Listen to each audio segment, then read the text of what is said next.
we have special forces around. I served for 5 years.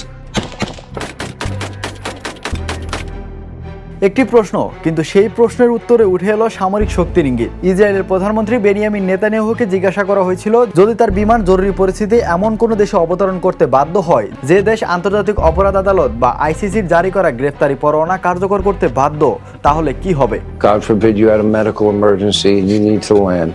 প্রশ্নটি শেষ হতেই নেতানিয়াহুর সংক্ষিপ্ত উত্তর, ওই এলাকায় আমাদের আইডিএফ স্পেশাল ফোর্স রয়েছে। We have special forces around. I served for 5 years.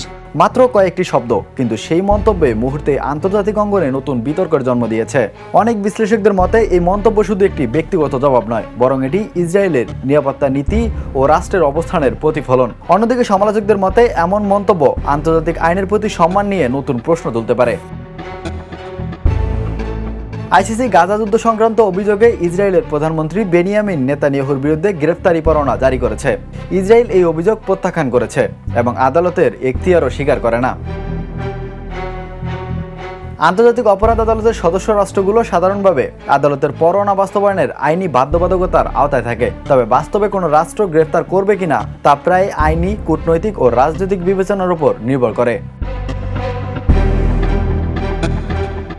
এই ঘটনার পর আবারও সামনে এসেছে একটি পুরনো প্রশ্ন, আন্তর্জাতিক আইনের শক্তি কি বেশি, নাকি একটি রাষ্ট্রের সামরিক ও কূটনৈতিক ক্ষমতা, নাকি বাস্তবতা সবসময় আইনের বইয়ের চেয়ে অনেক বেশি জটিল?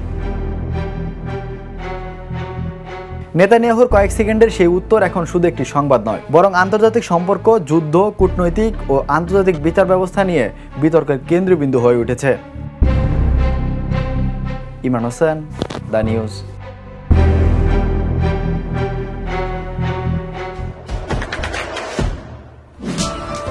দেশে দেশে সবার সাথে দ্য নিউজ।